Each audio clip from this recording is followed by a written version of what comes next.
Good evening everyone, good evening. I welcome you all again to the Vedantu and NEET channel. I hope you all are doing great, having a good time. So my dear NLEETs, if I'm perfectly audible and visible to everyone, just quickly let me know in the chats. Hello Harini, hello Shrividya, hello Lubna, hello Omar, hello Aisha, hi Teja, Gopika, Ashwarya. Welcome back all my lovely NLEETs, welcome back.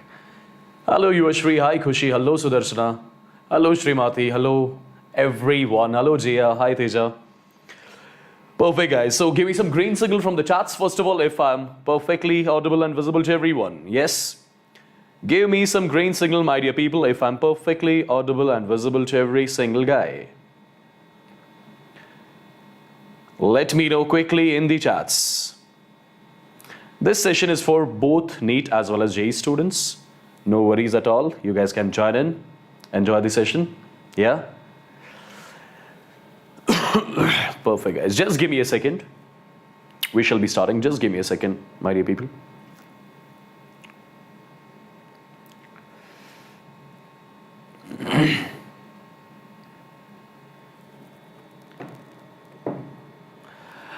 All right. So again, I welcome you all again to this Vedantu and NEET channel, and this is going to be our first session on this particular channel for the series, which is what we call a Zero to Superhero series, right?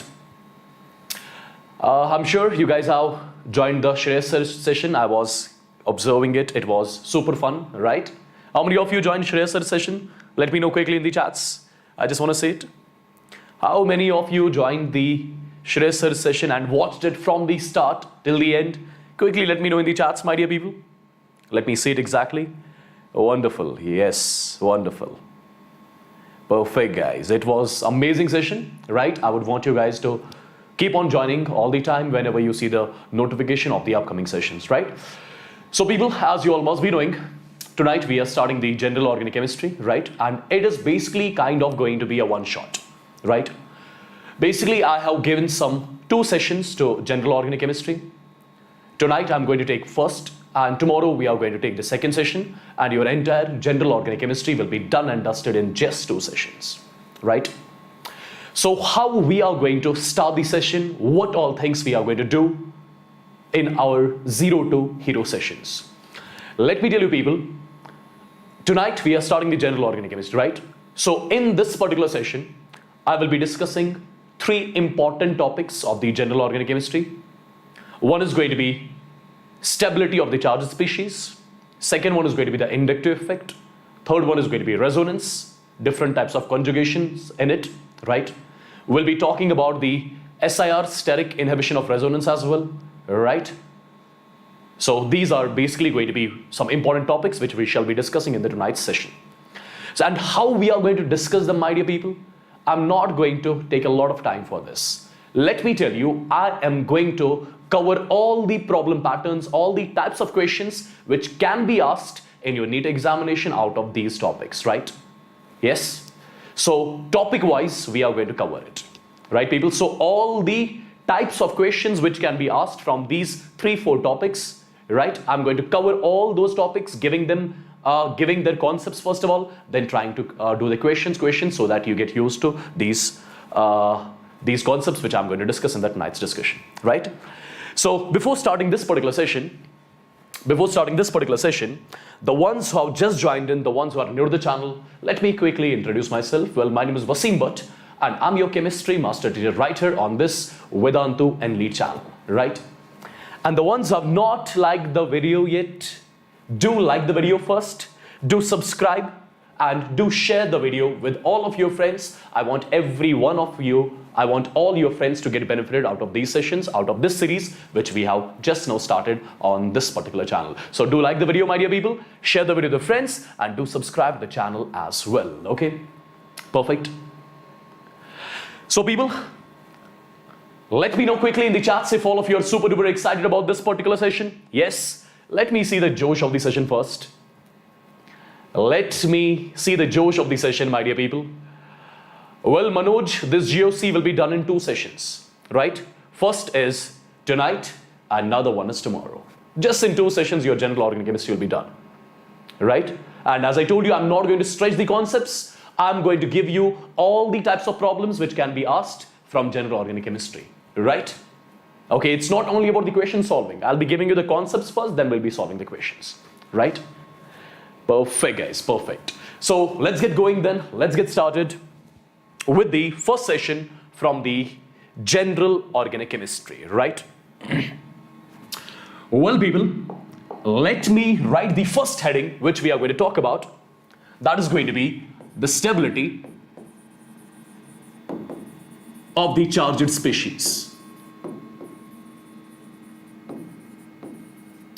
This is the first type of question which is frequently asked in your NEET examination, my dear people, right? As well as in your mains, right? And with this, we are going to start our general organic chemistry. That is the stability of the charged species, right? Well, the first type of question which can be asked from GOC, that is going to be, you will be supposed to arrange the charged species on the basis of their stability order. You need to check wherein on which species positive charge is going to be stable, on which species negative charge is going to be stable, right? And you will be giving the orders to that as well. Let me tell you, my dear people, how do we check the stability of the charges on different species? There are two things which actually decide the stability of the charges on the different species. The first factor on which the stability of charges on different species depends, that is going to be volume charge density. This is one of the factors on which the stability of the charge on a species depends on. Second factor on which the stability of charge on a species depends on, that is going to be electronegativity. These are the two factors which are actually going to decide the stability of the charge on a particular species, on an atom, or on a group of atoms, right? Let's first of all define this volume charge density. Let me tell you, volume charge density, it's defined as the ratio of charge present on the species to that of size of the species.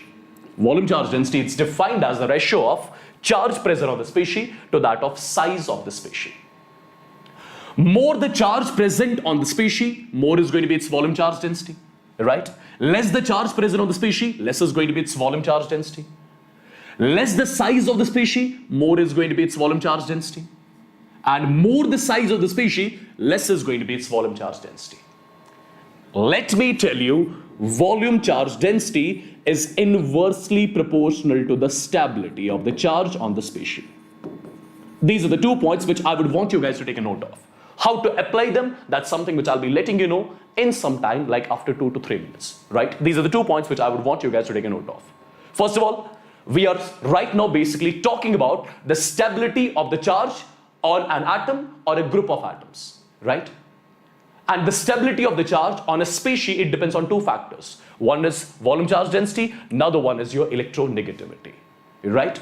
How stability of the charge on a species depends on volume charge density, both are inversely proportional to each other, right? And what this volume charge density is all about, it is basically the ratio of charge present on the species to that of size of the species. For example, let's say these are the 2 species which we have. Let's say these are the 2 species which we have, right? For example, this species contains the positive charge, even this species contains the positive charge. I'm assuming the magnitude of positive charge is same on both the species. I'm assuming the magnitude of positive charge is same on both the species. I need to check among these 2 species, where is the positive charge more stable? See, the magnitude of charge is same on both. So I'm not going to decide on the basis of charge. I'll be simply deciding on the basis of size. Yes, more the size of the species, less is going to be the volume charge density. And lesser the volume charge density, more is going to be the stability. So I'll directly say positive charge is more stable on this species over here. As simple as that, right? Similarly, my dear people, let's say I've got 2 species like this. This is one species carrying the negative charge. This is one more species carrying the negative charge. I'm assuming magnitude of charge on both the species is same. Now I need to check among these 2, where is this negative charge more stable? if I check the stability of this negative charge on the basis of volume charge density, how will I be checking it? Let me first of all tell you, I'm assuming magnitude of charge is same on both. I'm assuming magnitude of charge is same on both, right? So I'm not going to decide on the basis of charge. I'll be deciding on the basis of size. More the size, lesser the volume charge density, lesser the volume charge density, more the stability. That's all. These are the 2 points which I would want you guys to remember, right? So whenever we check the stability of the charge based on volume charge density, how do we do it? Do remember, volume charge density is inversely proportional to stability, and at the same time, volume charge density, it is basically the ratio of charge on the species to that of size of the species. As simple as that, right? Now, whenever we compare the stability of charge on the basis of electronegativity, whenever we check the stability of the charge on the basis of electronegativity, how do we do that exactly? Let me tell you, my dear people, negative charge is more stable. Negative charge will be more stable on more electronegative element. This is the first point which I would want you guys to remember. Negative charge is more stable on more electronegative element, right?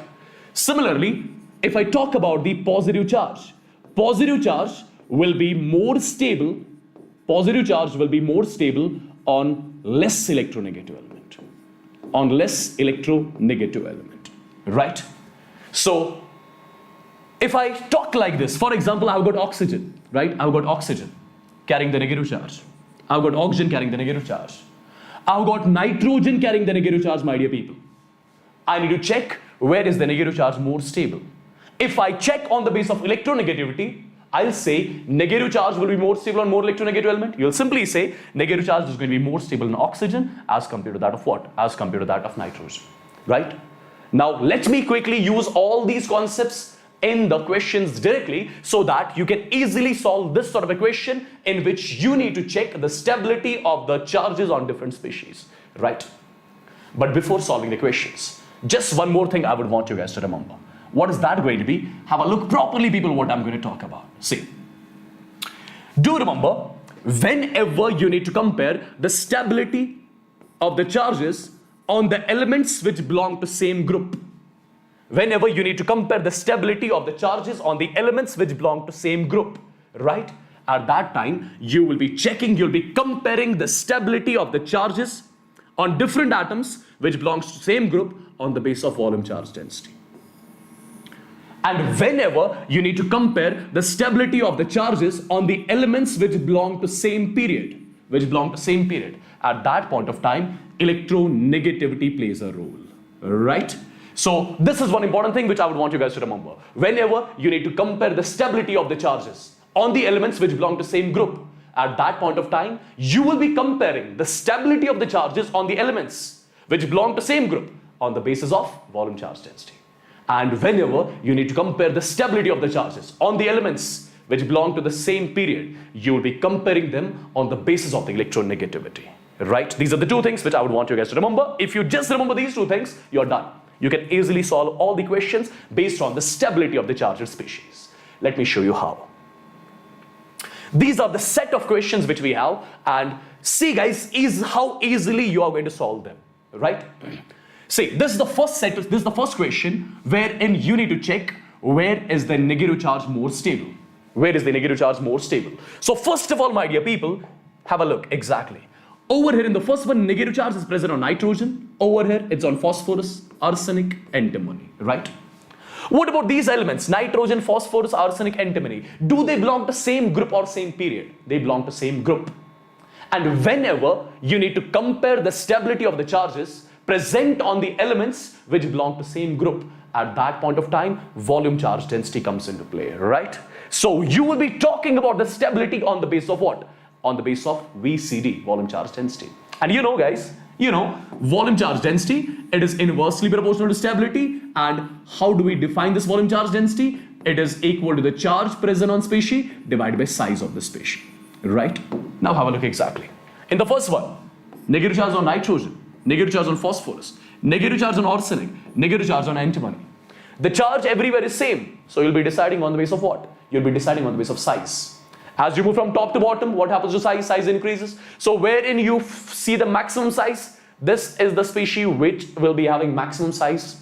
So more the size, less is going to be the volume charge density. Lesser the volume charge density, more is the stability. As simple as that. So I'll say this negative charge is more stable in the last case, followed by this, followed by this. Is this going to be the order, my dear people? Right? Is this going to be the order? Absolutely.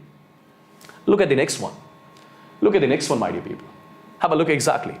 RO negative, RS negative, right? RO negative, RS negative. Negative charge is on oxygen, and over here negative charge is on sulfur. Oxygen and sulfur, they belong to same group. Volume charge density plays a role, right? So more the size, lesser the volume charge density. Lesser the volume charge density, more is the stability. Isn't it? Isn't it, my dear people? As simple as that. Look at the next one. Look at the next one. This is carbon carrying positive, carbon carrying positive. This is carbon carrying positive. This is triple bonded carbon, my dear people. This is double bonded carbon. This is single bonded carbon. Let me tell you, triple bonded carbon will be absolutely more electronegative, right? Because of its more S character. I'm sure you would have studied somewhere in the chemical bonding, more the S character, more is going to be the electronegativity, right? Now people, let me quickly tell you, the electronegativity of this carbon is maximum, followed by this carbon, followed by this carbon, right? And look at the type of the charge, it's positive everywhere, right? It's positive everywhere. Positive charge is more stable on less electronegative element, right? Now, which carbon is least electronegative among all? Which carbon is least electronegative among all? It is the first one, right? So over here, positive charge will be maximum stable, as simple as that, right? Right, people? As simple as that. Perfect? Yeah? Now we will have a look exactly. Have a look exactly. Look at the next one. Look at the next one.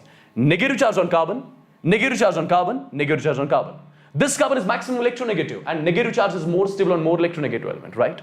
Negative charge is more stable on more electronegative element. Few minutes back only I've told you. So what is going to be the stability order of the charges? This is the stability order. As simple as that.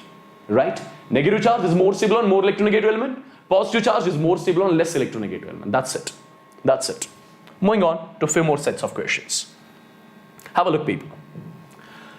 First of all, again I'm going to arrange the following on the basis of the stability order. And how am I going to arrange them on the basis of stability order? Have a look properly how I'm going to solve these questions. These are again simple ones, provided you know the concepts in them. Let's first of all try to understand what is the concept involved in these cases. Have a look, people. Understand.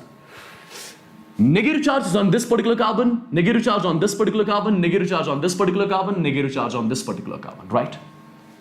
If I ask you, what is the hybridization of this particular carbon? You will say, it's going to be sp3 hybridized. Even this carbon is going to be sp3 hybridized, right?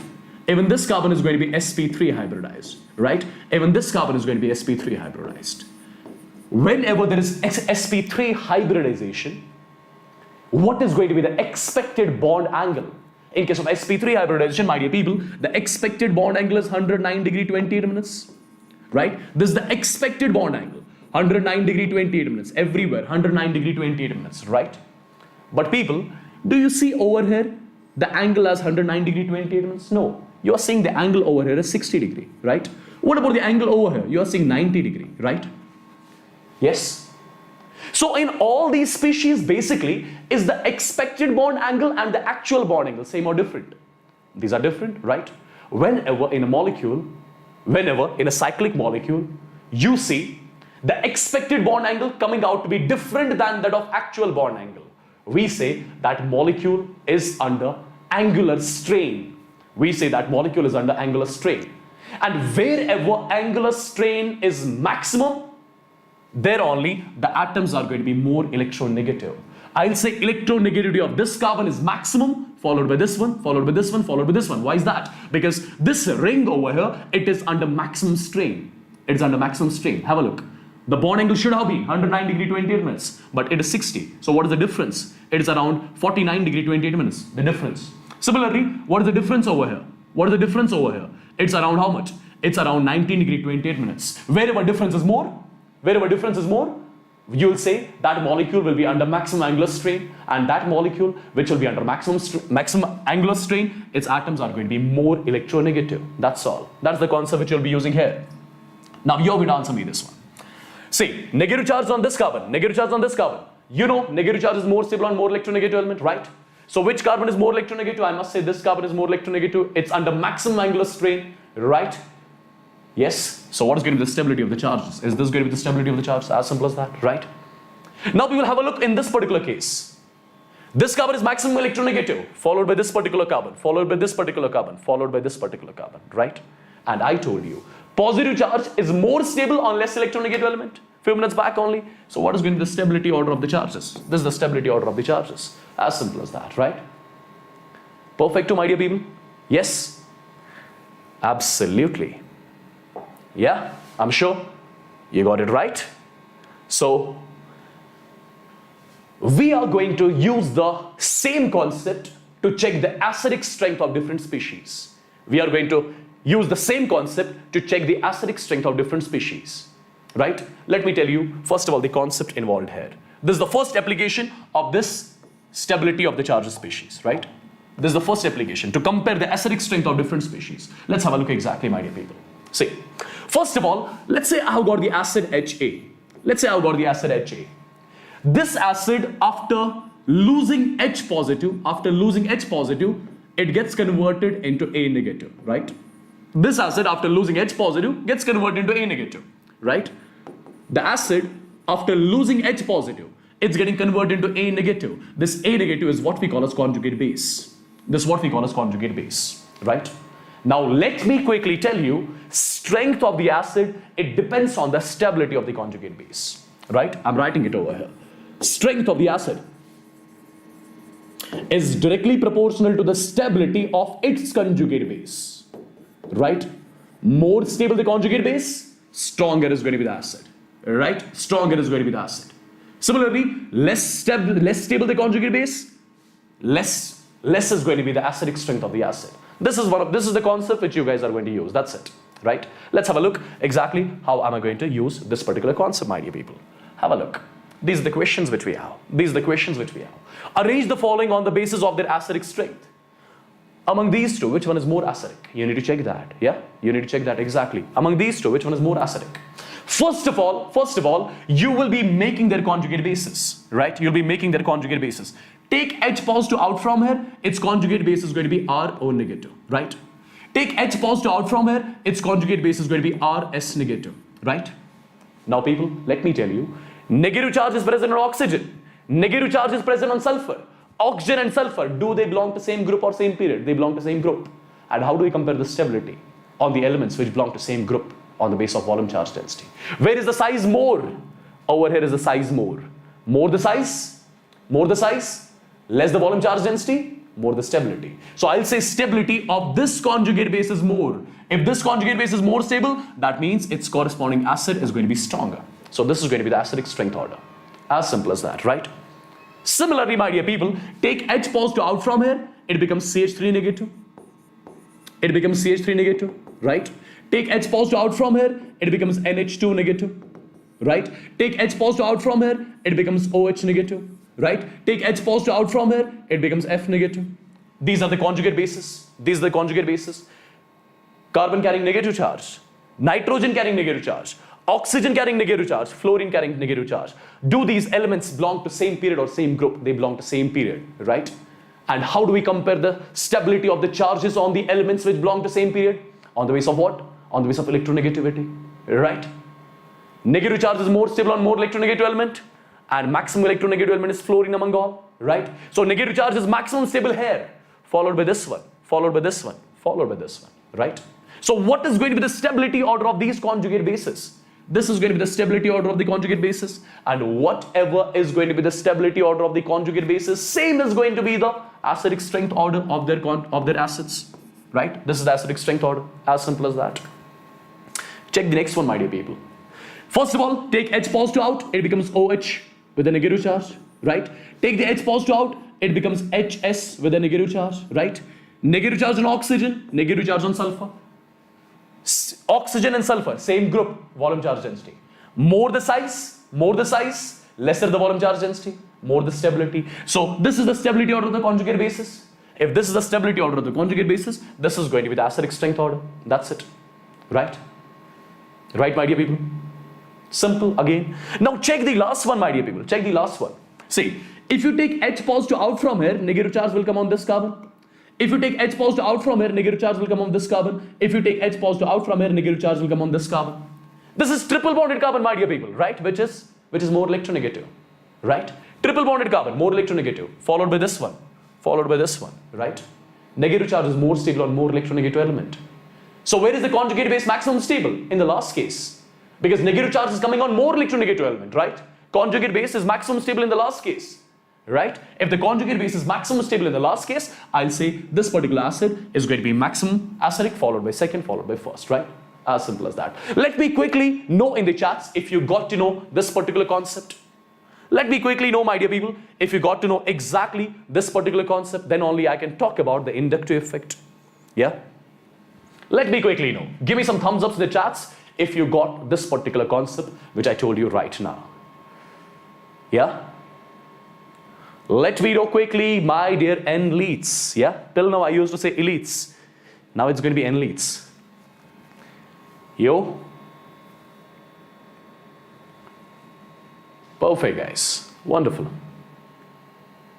Praveen, you can just drag the video a little back. It'll be a replay for you, bro. That is the benefit of having online classes, right?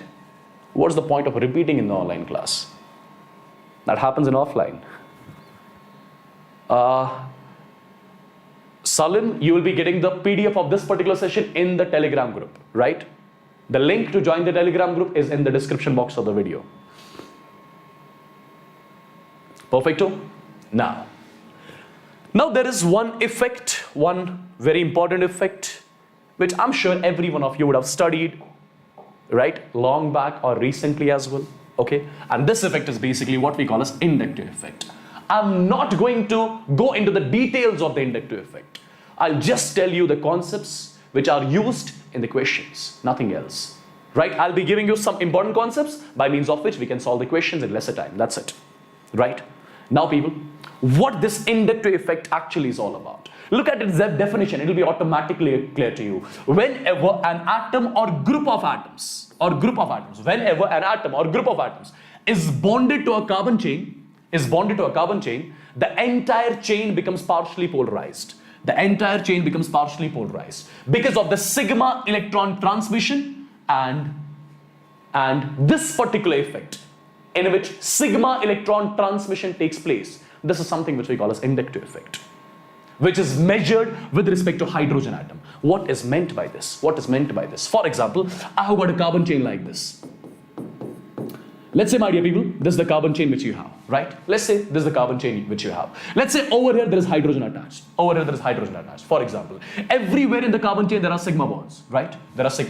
For example, I replace this hydrogen by some atom or group like this.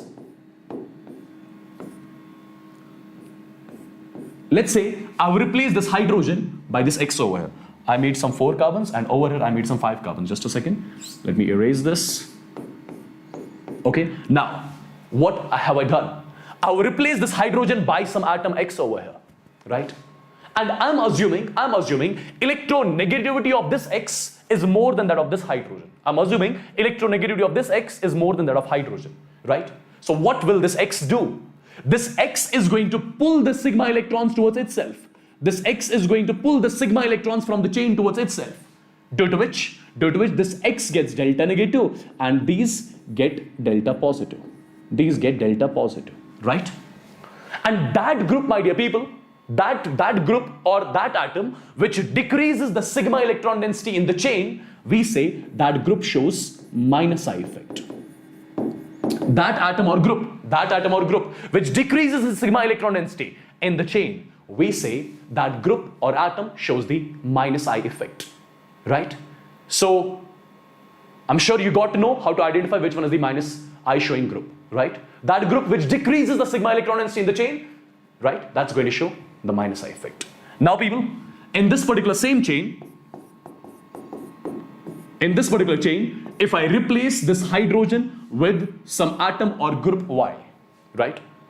Yes. And I'm assuming Y has got the tendency to push the sigma electrons in the carbon chain. Let's say Y has got the tendency to push the sigma electrons in the carbon chain.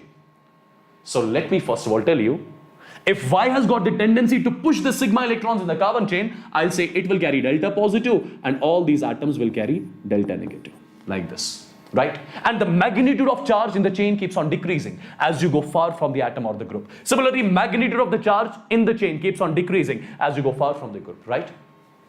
That atom or group which has got the tendency to increase the sigma electron density in the chain, we say that shows plus I effect.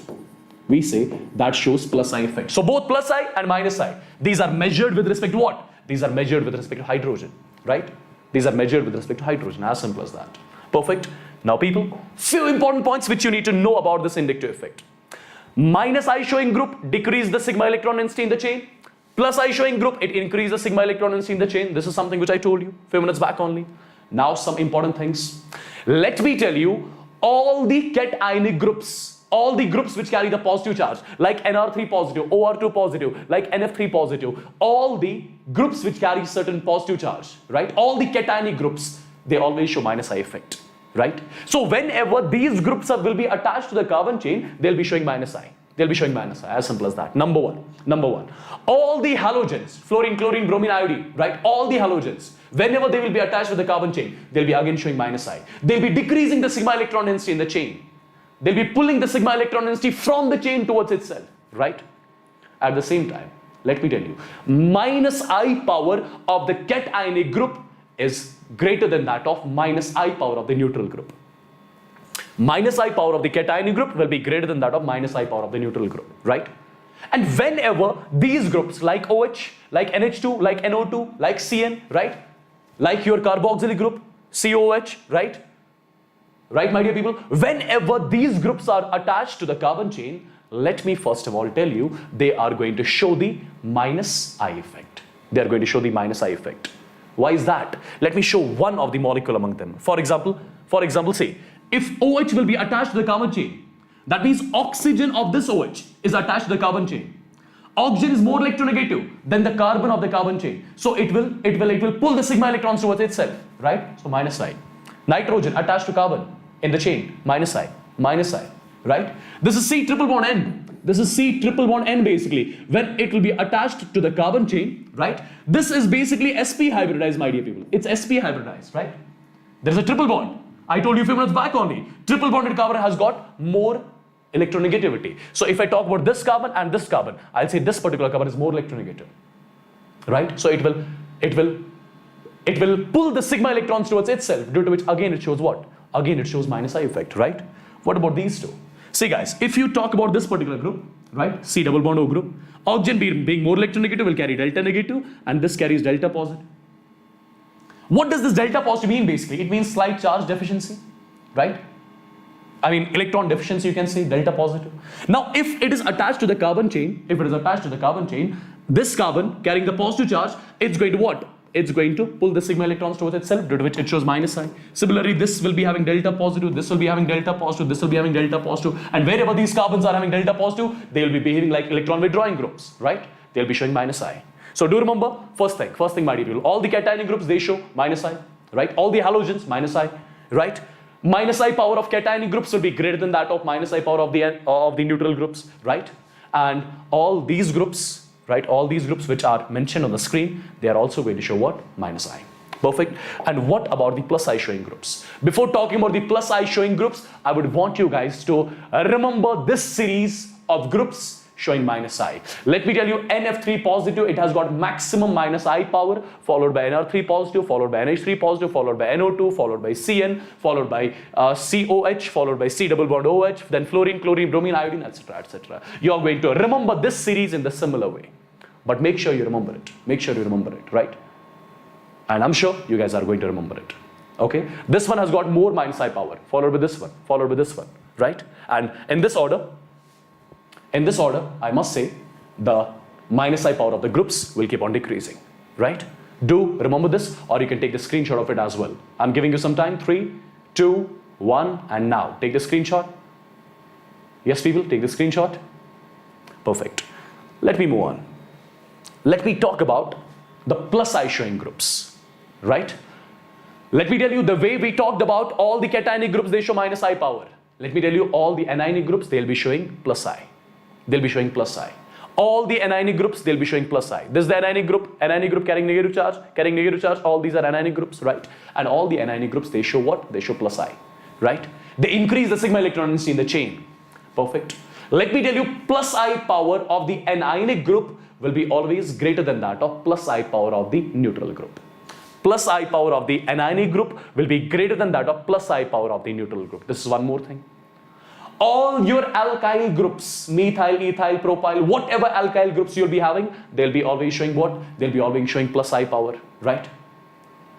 Okay.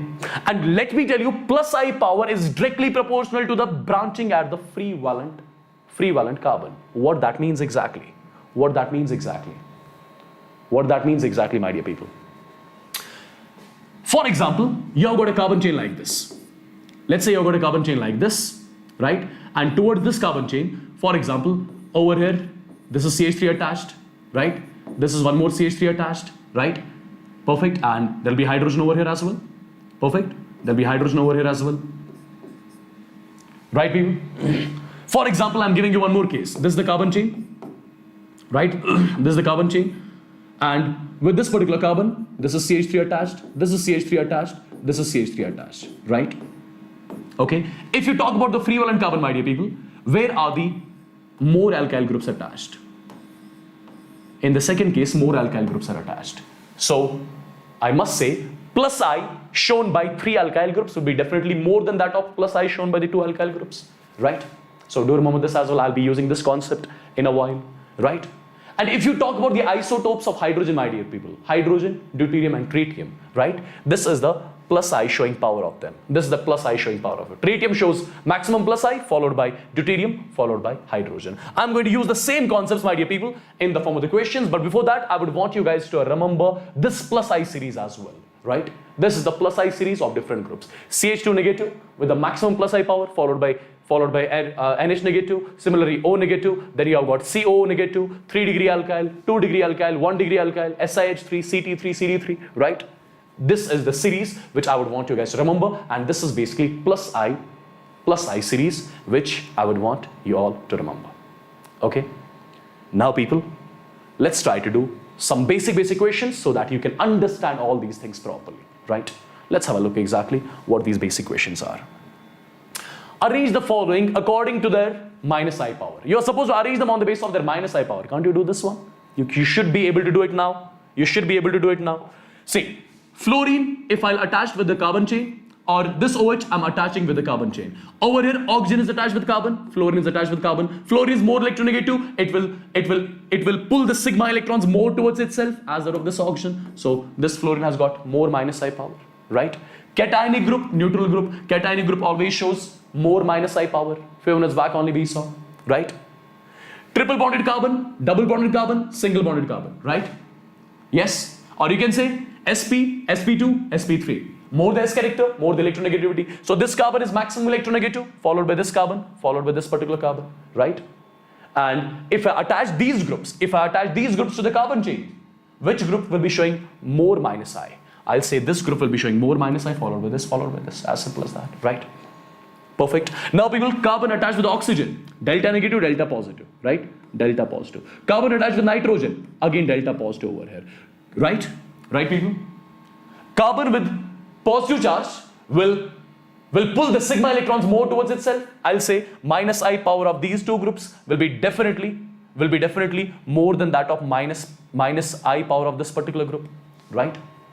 Now among these two, which one will show more minus I, my dear people? Over here carbon is attached with oxygen, so delta positive over here will be more than that of delta positive over here. So this is going to be the minus I power. That's it, right?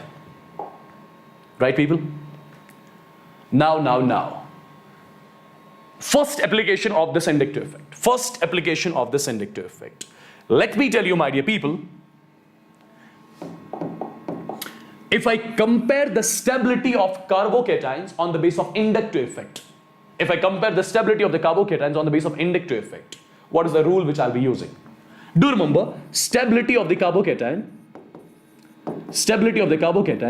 right, is directly proportional to plus I effect. Right? It's directly proportional to plus I effect. And let me tell you, stability of the carbanion, right? It's directly proportional to minus I effect. Just two things you need to remember, right? You can easily answer these questions based on what? See, you can answer this particular question on the basis of hyperconjugation as well. But right now, I have not discussed hyperconjugation yet. So let's try to answer these questions on the basis of what? On the basis of inductive effect. Yeah? Perfect. Now we will have a look. I told you stability of carbocation is directly proportional to plus I, right? And stability of carbanion is directly proportional to minus I. Now people, you need to tell me the answers now. Right? You need to tell me the answer. Over here, carbon carrying positive, this carbon carrying positive, this carbon carrying positive, this carbon carrying positive. So over here, 3 methyl groups are attached. And alkyl groups, what do? They show plus I. Right? So you have got 3 plus I showing groups, 2 plus I showing groups, 1 plus I, no plus I. Right? So wherever plus I groups are more the plus I groups attached, more is going to be the stability of the carbocation. As simple as that, right? So is this going to be the stability order? Right, people? Again, if you look at this, 3 plus I showing groups, 2 plus I showing groups, 1 plus I showing group, right? Carbanions are stabilized by minus I, right? Carbanions are stabilized by minus I. Perfect, people? But these are plus I showing groups. So more the plus I groups, lesser the stability of the carbanion, right? More the plus I groups, lesser the stability of the carbanion. So this is going to be the stability order, as simple as that, right? As simple. Perfect. All right, one more application of this inductive effect, my dear people. You need to arrange them on the basis of their what? On the basis of their acidic strength. And few minutes back only I told you how do we arrange the acids on the basis of their acidic strengths. You need to make their conjugate bases. Wherever conjugate base is more stable, its acid is going to be more strong, right? Now check it out. Simple. Take this hydrogen out as H positive negative charge right here. Take this hydrogen out as H positive negative charge over here. Right, people? Towards this negative charge, right, fluorine is attached right here at carbon number 2. And fluorine is attached over here as carbon number 3. Inductive effect, it is distance dependent effect, my dear people. Lesser the distance, more the inductive effect. Right? Lesser the distance, more the inductive effect. So, where will be the inductive effect more? In the first case. Right? In the first case. Right? Fluorine, it shows minus I. Right? Right, people? So where is going to be the conjugate base more stable? Conjugate base is going to be more stable in the first case. If conjugate base is more stable in the first case, the corresponding acid of it is going to be more stronger. As simple as that. Now, take this H positive out. Negative charge over here. Take this H positive out. Negative charge over here. Take this H positive out. Negative charge. Take this H positive out. Negative charge. So you made the conjugate bases. Right? Now, this carbon is more electronegative as compared to this particular carbon, as compared to this particular carbon, as compared to this particular carbon, right? Right, people? So, where will be the conjugate base more stable? Right? Negative charge is more stabilized by more electronegative element. That's something we discussed few minutes back only, right? This is electron withdrawing in nature. This is the maximum electron withdrawing in nature among all the rings, right? Yes, people. So I'll say the stability of the conjugate basis is going to be this order, following this order. So whatever is going to be the stability of the conjugate basis, same is going to be the order of their acidic strengths. Perfecto. Let me know quickly, my dear people, in the chats if everything is clear till here. Let me know quickly in the chats. Then only we'll be talking about one more application of this inductive effect. Let me know quickly in the chats first of all. I'm looking at your chats only. If everything is clear till here, let me know quickly in the chats, my dear people. Yes? Should we move on? Perfect. Now guys, have a look. Arrange the following according to their basic strengths, right? You need to arrange them on the base of their basic strengths, right? Now first of all, people, have a look. This nitrogen is carrying the lone pair. This is carrying the lone pair, right? This nitrogen over here will be carrying the lone pair. Even this nitrogen will be carrying the lone pair, right? Any species which has got the tendency to donate the pair of electron that behaves like the Lewis base. I'm sure you all must have heard about that. Any species which has got the tendency to donate a pair of electron that behaves like the Lewis base. So everyone over here can behave like the Lewis base, right? But which one will be more basic in nature? The one which has got more tendency to donate this lone pair. The one which has got more tendency to donate this lone pair. That's going to be more basic among these two.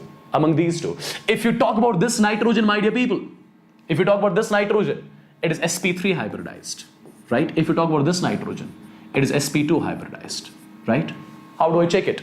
This is 1 sigma, 2 sigma and lone pair, right? So 2 sigma, lone pair. Steric number 3. If the steric number is 3, sp2.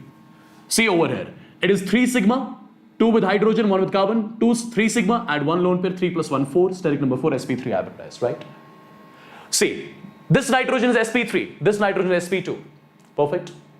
So over here, if I talk about this particular nitrogen, is it going to be more electronegative or less electronegative? Lesser the S character, lesser the electronegativity. So electronegativity of this nitrogen is less. So it can donate lone pair easily as compared to this one, right? So the one which donates the lone pair easily behaves more basic, right?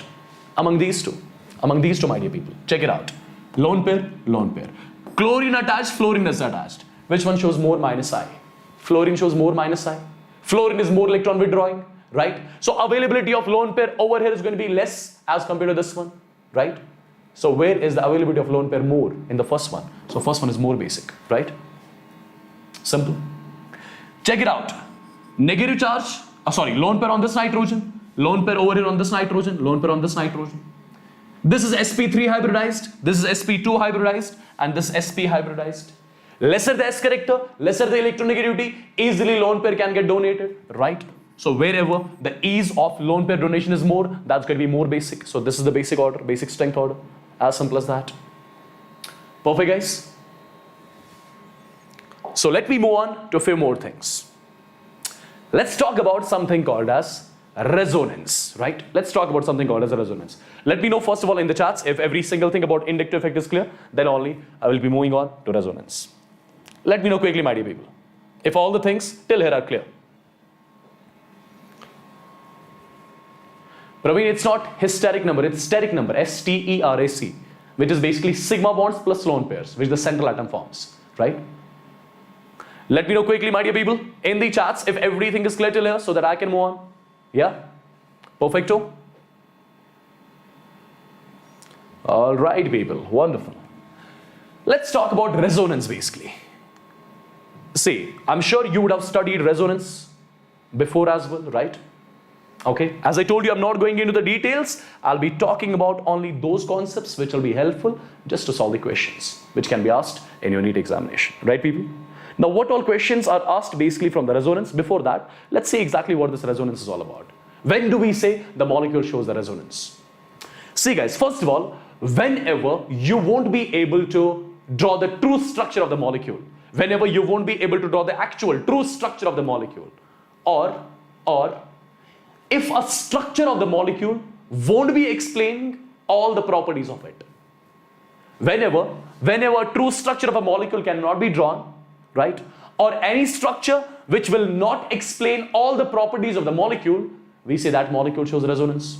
For example, you must have heard about benzene, right? Some of you can draw the structure of benzene like this. Some of you can draw the structure of benzene like this. Right? Yes, some of you can draw the structure of benzene like this, and some of you can draw the structure of benzene like this, right? This structure, this particular structure, it does not explain all the properties of benzene. This does not explain all the properties of benzene, right? Whenever a single structure is unable to explain all the properties of a molecule, we say that molecule shows resonance, right? How do we make its true structure, right? How do we make its resonance structure? Sorry, how do we make its resonance hybrid? This is how, I'm sure you all must have heard about this. This is how you make the resonance hybrid. This is the true molecule, my dear people, which explains all the properties of the benzene, right? Perfect. So, due to resonance, what happens basically? Due to resonance, basically dispersion of charge takes place, right? Dispersion of charge takes place. And more the dispersion of charge, more is going to be the stability.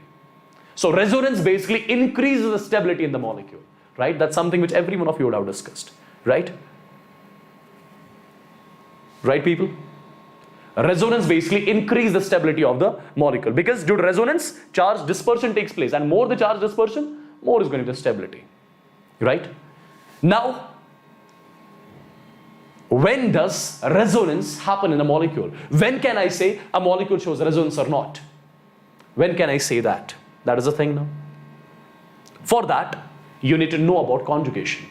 Any molecule wherein conjugation exists, any molecule which is going to be conjugated, in that molecule resonance takes place. Now this conjugation can be of many types. The first type of conjugation is pi sigma vacant orbital conjugation. Wherever in a molecule you see pi bond, then sigma bond, then the vacant orbital with the atom, right? The molecule will be showing resonance. And this vacant orbital, it can be the atom having the positive charge or it can be neutral as well. For example, have a look. If you look at this particular molecule, look at this particular molecule. This is pi, this is pi, this is sigma, and if you talk about this particular atom, it has one vacant orbital. It has one vacant p orbital, right? Because its octet is not complete. Its octet is not complete. It has got one vacant orbital. So you got pi sigma vacant orbital conjugation over here, and wherever you see pi sigma vacant orbital conjugation, resonance is going to take place in that molecule. And how you are going to make its resonating structures? Just shift this pi bond here. If you are shifting this pi bond from here to here, then this carbon will be getting positive charge over here, as you can see, right? Now you are shifting pi bond over here, this positive charge will get nullified. Now over here in this structure, there is no positive charge, right?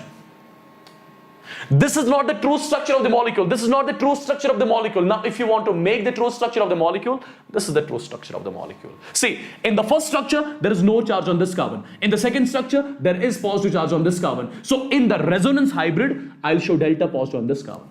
In the first structure, there is positive charge on this one. In the second, there is no positive charge. So, in the resonance hybrid, I'll show delta positive over here. In the first structure, you are seeing double bond here. In the second structure, you are seeing a single bond here. So, in the true molecule, there will be neither double bond nor the single bond. It's going to be partial double bond. It's going to be partial double bond over here. Similarly over here, right? This is the true molecule. This is the true structure of the molecule, which is what we call as a resonance hybrid. As simple as that, right? Perfect till here, my dear people? Perfect till here? Malviya is saying it's lagging. Is the video lagging, my dear people? Can you let me know in the chats if the video is lagging? I don't think so. Is it perfect? Okay. Malviya, you just refresh your page once, because I think connectivity, you have got some connectivity issues, because everyone else is saying there is no lag at all. Okay. So first of all, this is the first type of conjugation, pi sigma vacant orbital conjugation, right? This is one more example which you can see. See guys, this is pi, this is sigma. This carbon, its octet is not complete. It will be having the vacant orbital, vacant p orbital, right? Right, my dear people? Perfect. Now resonance is going to happen over here. Shift this pi bond, shift this pi bond. So this positive charge will get disappeared, right? You're shifting this pi bond. That means this carbon now will be having the positive charge. Again, you got the conjugation, my dear people. This is pi, sigma, vacant orbital, right? Again, shift the pi bond over here. Now this carbon is going to get the positive charge, right? Now shift the pi bond over here, right? Now this carbon is going to get the positive charge. Shift the pi bond over here, right? This carbon is going to get the positive charge, right? Perfect, my dear people. And all these are basically what? All these structures are what we call as resonating structures or canonical forms, right? If you want to draw the actual hybrid, this is the hybrid, right? Which is what we call as a true molecule. Yes? Right, people? And due to resonance, as you can see, dispersion of charge is taking place basically. See, in this one, the charge is here. In this one, the charge is here. In this one, the charge is here. Now the charge comes here. Charge comes there. So dispersion of charge is happening. More the dispersion of charge, more is the stability. Right? Right, people? Resonance increases the stability basically. Perfecto? Now, look at this molecule again. Again, these are going to be the similar sort of structures wherein resonance takes place. Have a look. This is pi. This is pi. This is sigma. There is a positive charge, right? Pi sigma vacant orbital, right? There is conjugation, right, people? There is conjugation. So shift this pi bond here. So there will be basically positive charge on this carbon atom, right? Now, again, pi. This is sigma. There is a vacant orbital. Shift this pi bond here. There will be positive charge coming on this carbon over here, right? As you can see exactly due to the distribution of charge. In the first case, the positive charge was here. In the second case, the positive charge is here. In the third case, positive charge is here. So what is happening basically is the dispersion of charge taking place. Absolutely, my dear people. And due to the charge dispersion, we already know what happens. Stability increases, right? As simple as that. Perfecto. Now, people, I am going to ask you whether these three molecules are going to show resonance or not. This is something which I'm going to ask you. Let me know its answer in the chat box. I'm looking at your chats. I'm looking at your chats. What do you think? Whether the first molecule will show resonance or not. Whether it's going to show resonance or not. Have a look, people. Have a look exactly. This is pi, this is sigma, and there's a positive charge, right? Basically, what is our condition? Pi, sigma, it should have the vacant orbital. It should have the vacant orbital. But people, phosphorus, it is already making 4 bonds. Its octet is complete. It's already making 4 bonds. Its octet is complete. So has this phosphorus, is this phosphorus having the vacant orbital? No doubt, its orbitals, its octet is complete. But let me tell you, phosphorus has got 3d orbitals as well, which are vacant. Right? It has got d orbitals as well, which are vacant. So it's going to be pi, sigma, vacant orbital. So it is going to show the resonance. Right, people? Pi, sigma. No doubt, sulfur is already forming the 4 bonds. Its octet is complete, but it has got the vacant d orbitals. Right? Pi, sigma, vacant orbital. It will show the resonance. Right? Now people have a look. This is pi. This is sigma. Nitrogen. Have you ever heard nitrogen having d orbitals? No way, right? Is its octet complete? Its octet is complete. There is no vacant orbital with nitrogen. It's not going to show resonance at all, right? Simple and basic. Perfect? Perfect, guys? Yeah? So first and second is going to show resonance, third is not going to show. Now there is one more conjugation. The first conjugation which we saw, that was pi sigma vacant orbital conjugation. Now the next conjugation is basically pi sigma free radical conjugation. Have a look. Wherever you see pi bond followed by a sigma bond followed by the atom carrying the free radical, right? Do remember, it's going to show the resonance.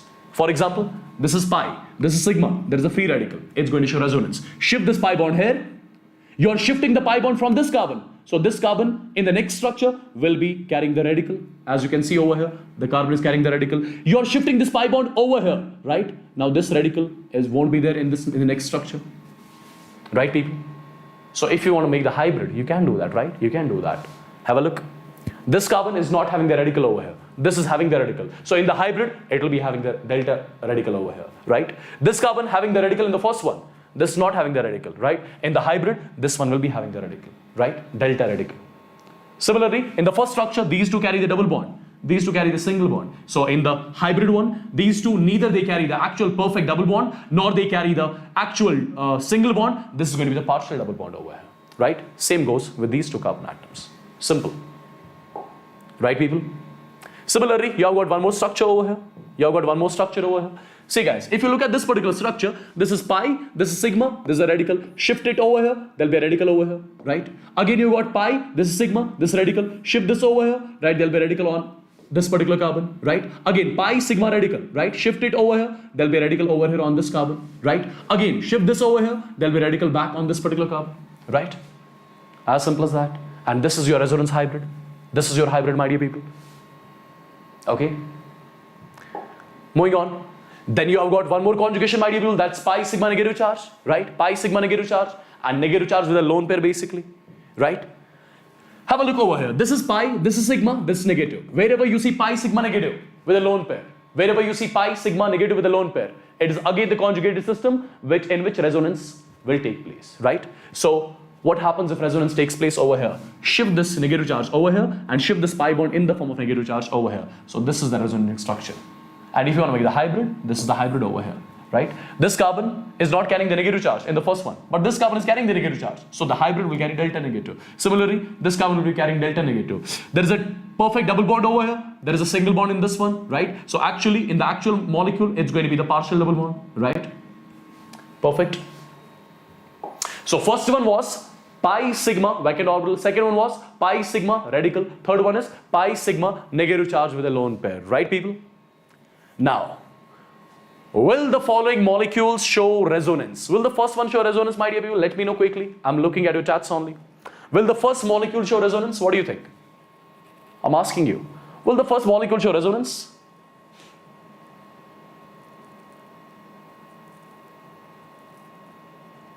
I'm asking you. Will the first molecule show resonance? What do you think?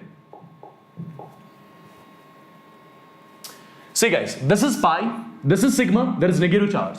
Normally, if I see at the molecule, I'll say this is pi, this is sigma, there is negative charge. It is conjugated, it should show resonance, but it does not show resonance. It does not show resonance. Why is that? Because this boron, it's sp3 hybridized, right? It's sp3 hybridized. Perfect. All its, it does not have the p orbital over here. right? It does not have the p orbital over here. Perfect. So it is not going to show. It's not going to show. Or you can simply say this is basically only negative charge. What is actual one? It is pi sigma negative charge as a lone pair, right? It should be negative charge as a lone pair, but over here only negative charge. You can talk in that way as well, right? Okay, or you can say it is sp3 hybridized, there is no pure p orbital, so it's not going to show resonance at all. Perfect. Look at the next one. Look at the next one. Will this one show resonance, my dear people? I'm asking you. What do you think? Will this one show resonance? Fast.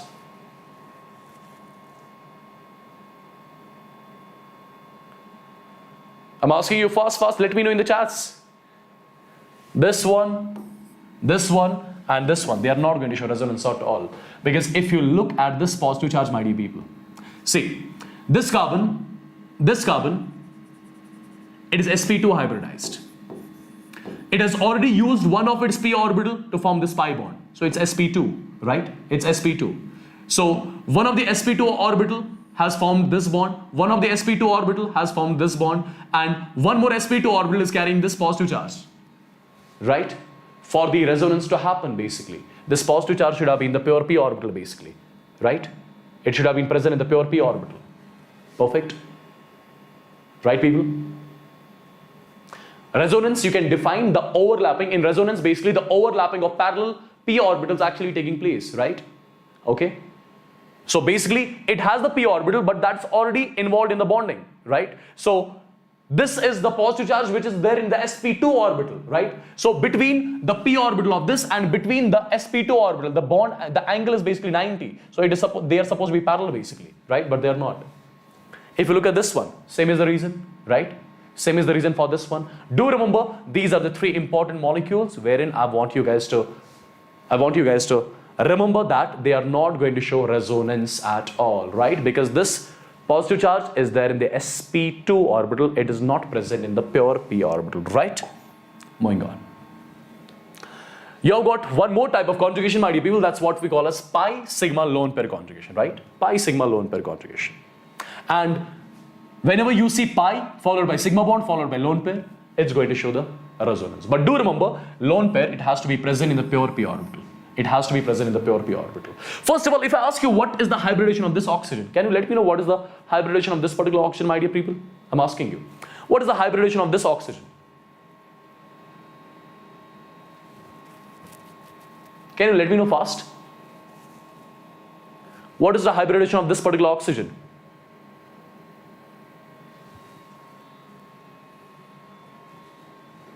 Is it sp3 or sp2?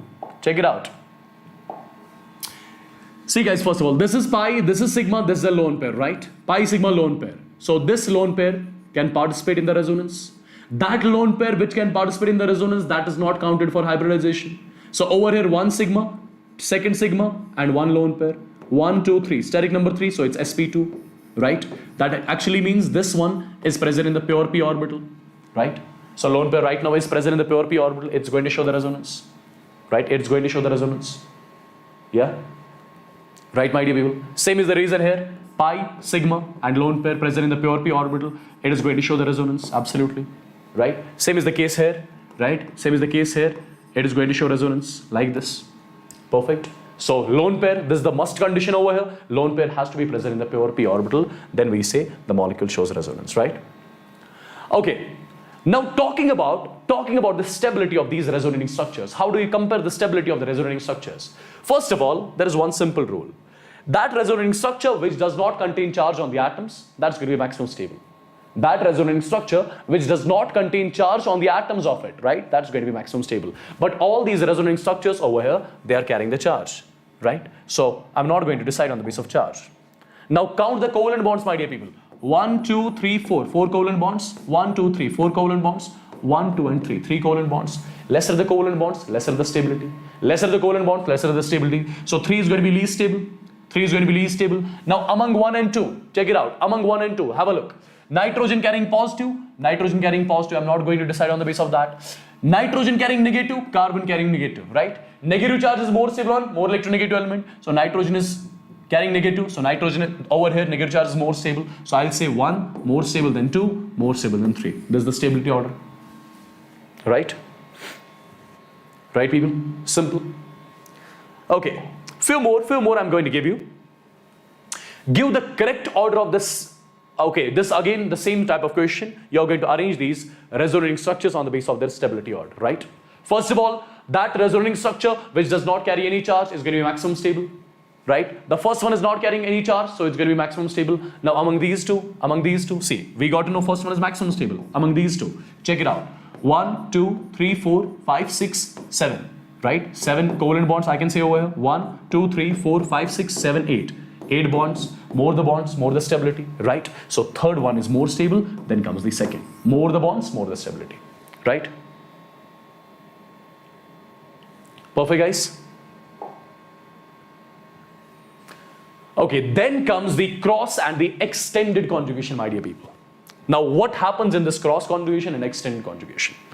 See, guys, if you talk about this pi bond, this is pi, this is sigma, this is pi. Again, this is pi, this is sigma, this is pi. Can I say this pi bond and this pi bond, they are in conjugation? And at the same time, this pi bond and this pi bond, they are also in conjugation at the same time, right? So this type of conjugation is what we call as cross conjugation. When simultaneously, a high energy electron pair will be in conjugation with two different things, right? It is under conjugation on both the sides simultaneously, right? Perfect.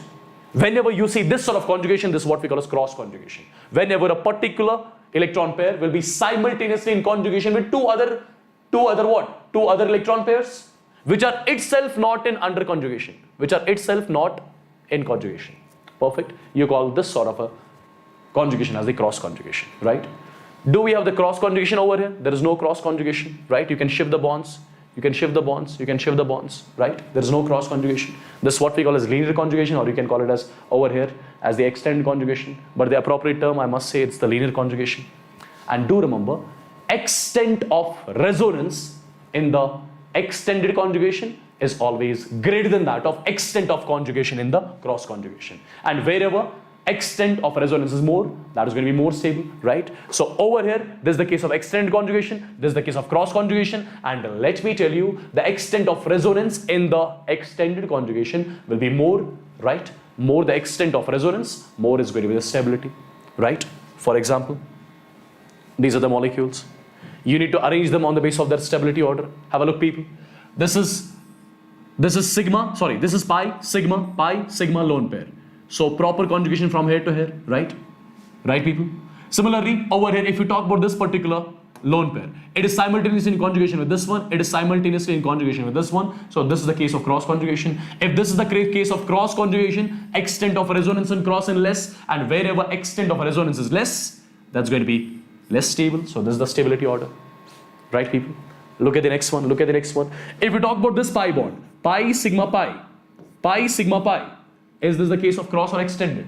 This again the case of what? This again the case of cross conjugation. So its extent of resonance will be less than that of first one. Whereas if you check the next one, this is pi sigma pi, continuous conjugation, right? Linear conjugation. So second one is more stable than that of first. Yes, absolutely, JE's people can also watch it. Absolutely, no issues at all. Okay, arrange the following in the stability order. How do I arrange them on the basis of the stability order? There is one important concept, my dear people, which I would want you guys to remember. See, if I'll keep negative charge on oxygen and I'll keep negative charge on carbon, where will be the negative charge more stable? Few minutes back only we have discussed one thing. Negative charge is more stable on more electronegative element, right? So indeed, negative charge on oxygen is going to be more stable. But let me tell you, negative charge on oxygen is more stable, or let me tell you, it's far more stable than that of carbon. Negative charge on oxygen is far more stable than that of carbon, right? Or do remember, oxygen, it has got more negative charge carrying capacity.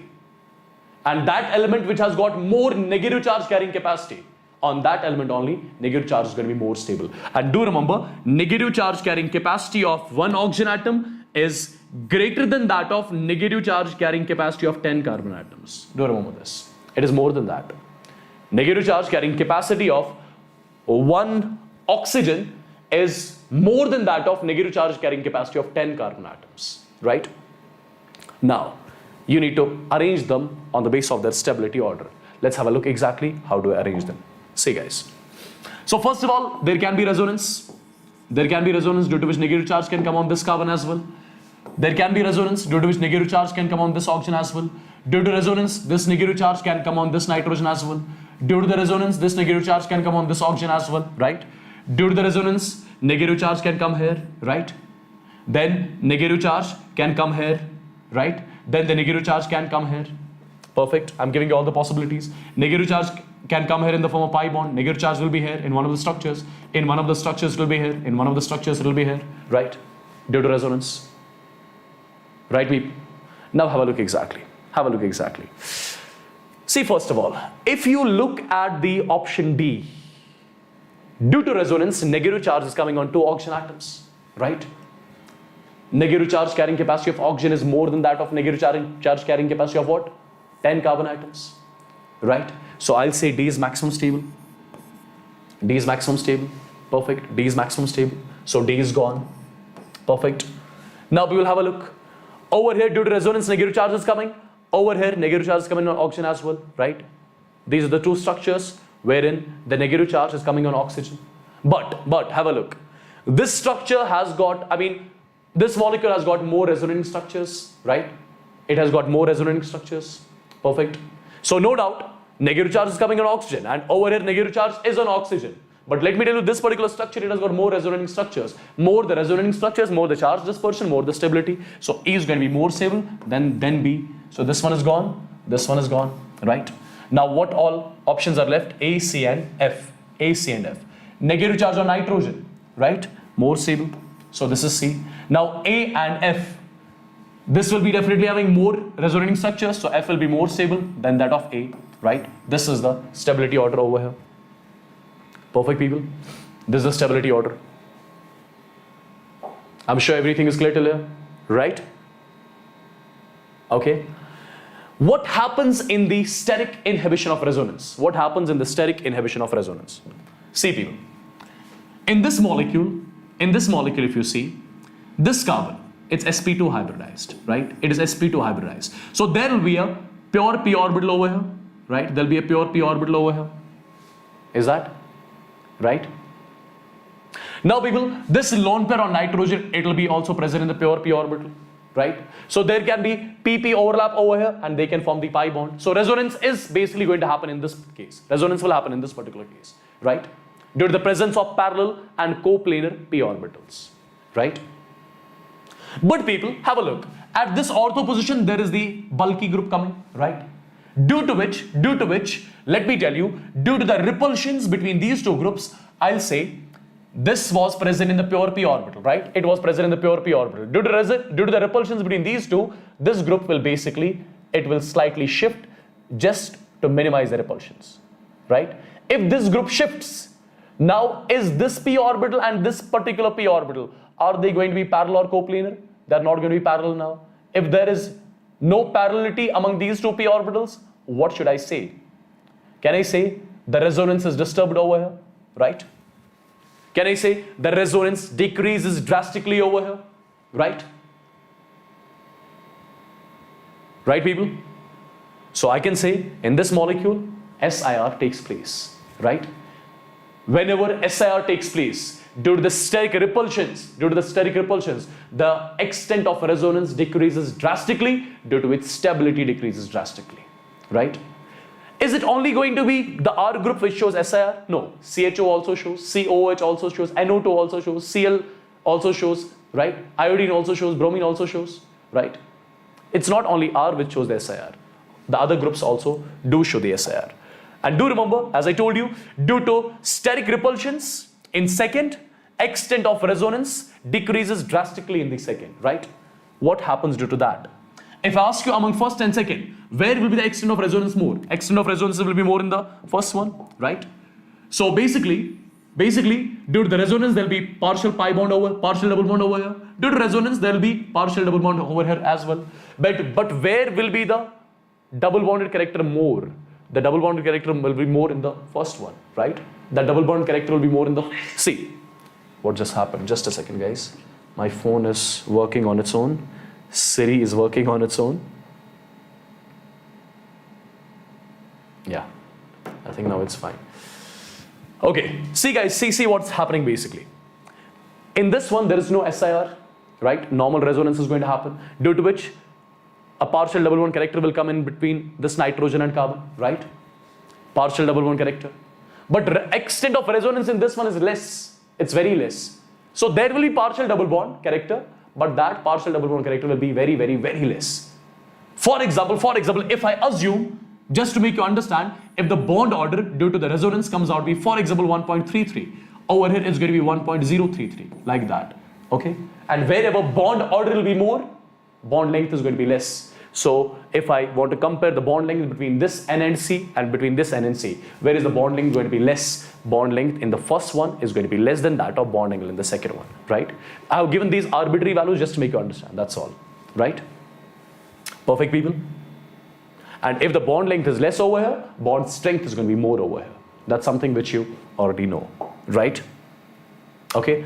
So steric inhibition of resonance, it's directly proportional to repulsions. More the repulsions, more the SIR. And more the SIR, less is going to be the extent of resonance. Less the extent of resonance, less is going to be the stability, number one.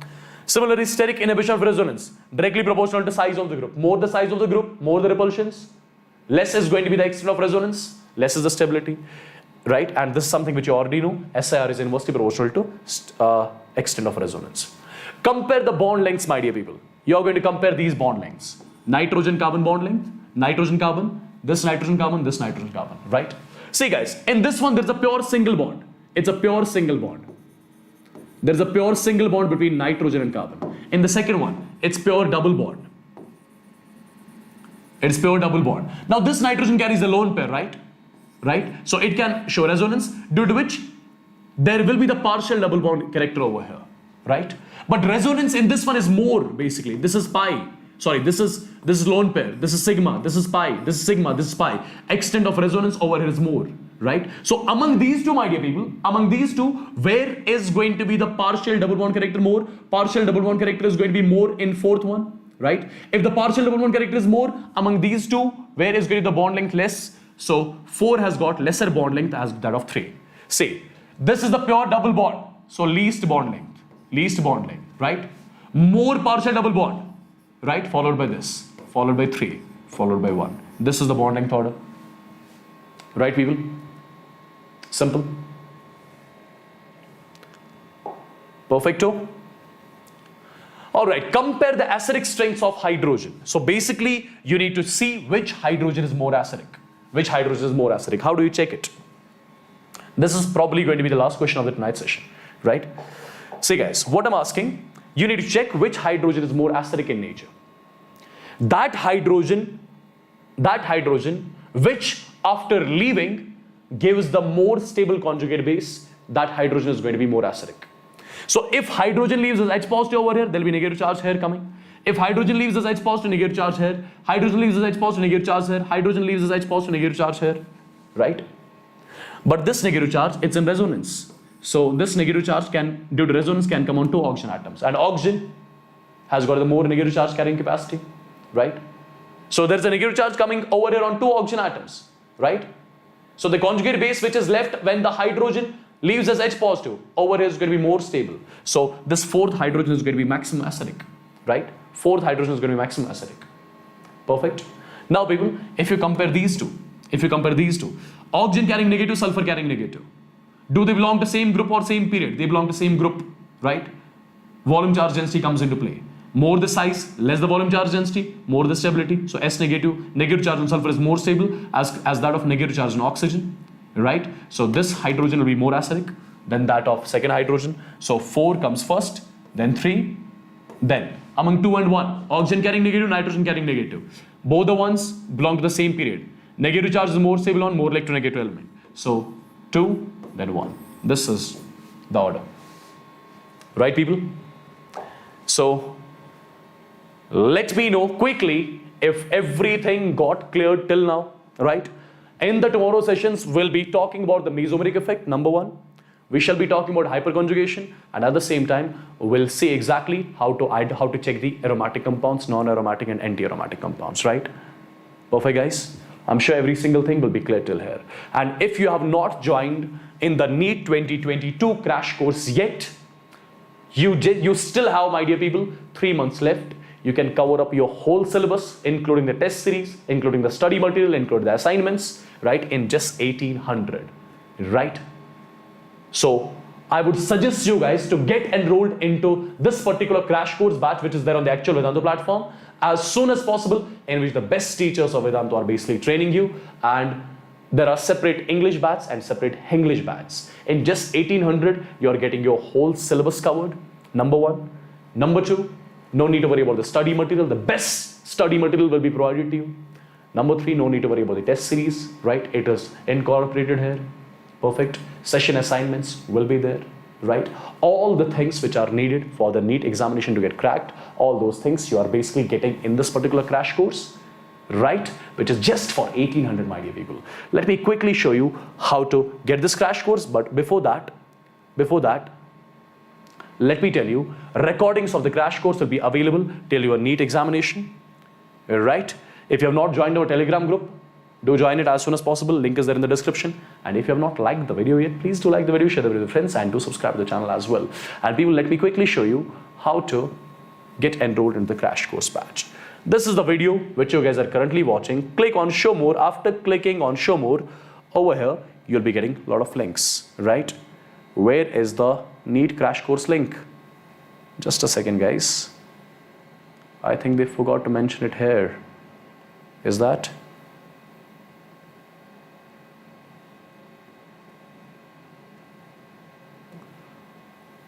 Yes, I think they forgot to mention it here, but still I'll show you how to. I think this is the one. Just a second.